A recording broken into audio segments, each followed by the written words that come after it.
Do you ever stop and really think about how you solve problems? Hmm. Like, are you genuinely thinking analytically, or do you just sort of feel like you're figuring things out as you go? That's a great question.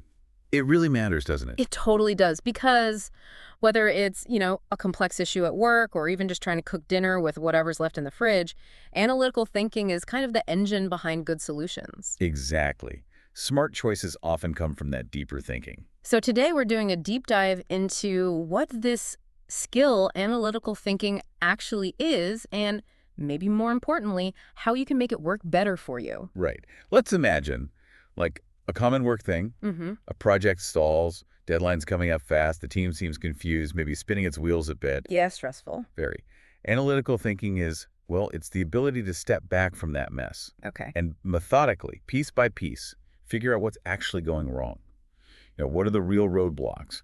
Where are things getting inefficient? So breaking the big scary problem down. Precisely. Into smaller, more manageable parts. That way, you can find the actual causes, not just the symptoms you see on the surface. Right, getting past the surface noise. But here's something interesting. You could come up with what seems like a totally logical plan, right? hmm But if your first analysis, that breakdown step, missed something important, even a small thing. The whole thing can still fall apart. Yeah, So it's not just about having a clever idea, it demands like real rigor. absolutely. Rigorous examination. So our mission today, really, is to unpack this for you listening. We want to get beyond just a definition. Yeah, make it practical. Give you a solid grasp on why it's so crucial and maybe some actual tools, some concrete ways you can, strengthen your own analytical abilities. Okay, so let's clarify. Why isn't this just about being, generally smart? What's the specific power here? Well, it's about bringing clarity when things are complex. Analytical thinking lets you spot the connections. Connections between things that might not seem related at first. Exactly. And what's really key, I think, is how it helps you figure out cause and effect. You're not just seeing what happens, but understanding why it's happening. And understanding that why must be critical for stopping those like knee-jerk reactions we all have sometimes. Oh, definitely. When you can see the mechanics underneath, you're way less likely to just jump to a conclusion based on maybe half the story. Okay. It forces you really to weigh the evidence, look at different possibilities, and ultimately make better, more informed choices, especially when you're under pressure. Can you give us a couple of real-world examples? Where does this really make a difference? Sure. Think about a business maybe that's losing customers. Oh, okay. An analytical thinker wouldn't just say, oh, it's the bad advert. They'd dig into the data. Hmm? Is it the product itself, customer service issues, is the price wrong? They'd look at each possibility systematically. Right, testing hypotheses almost. Yeah. Or, say, predicting risks for a new business idea. You'd meticulously evaluate all the things that could go wrong. And honestly, just navigating daily life today, being able to tell solid information from, noise or even manipulation, that's analytical thinking too. Okay, convinced. It's vital. So the big question, how do we actually get better at this? Is there like a brain workout routine? There absolutely is. It's a skill, and like any skill, you can train it. For starters, try things that make you think in a structured way. Like what?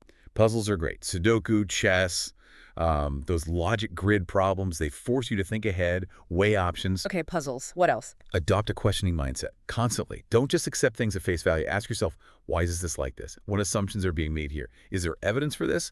What are the other ways to look at this? That sounds active, like you're really engaging, not just absorbing. It is active. Yeah. And another really practical tool is the 5 whys. Heard of that? I think so. You just keep asking why. Pretty much.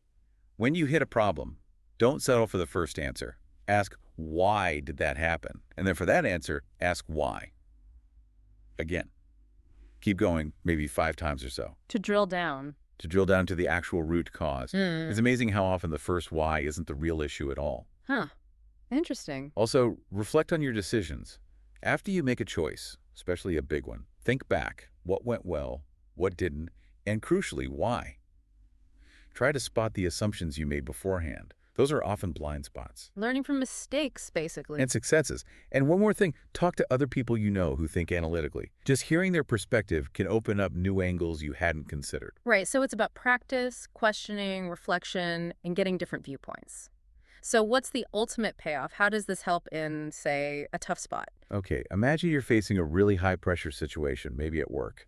Instead of feeling swamped, that analytical approach helps you stay calm How so? because you can assess it clearly, pinpoint the real challenges, and then build a logical plan or reasoned strategy. And when that works. Well, you solve the problem, obviously, but you also build trust, respect. Mhm. People see you can handle complexity.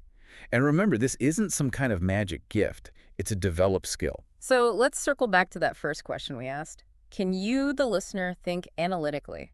It's not like you either have it or you don't. Not at all. That's the really empowering part, I think. Analytical thinking is like a muscle.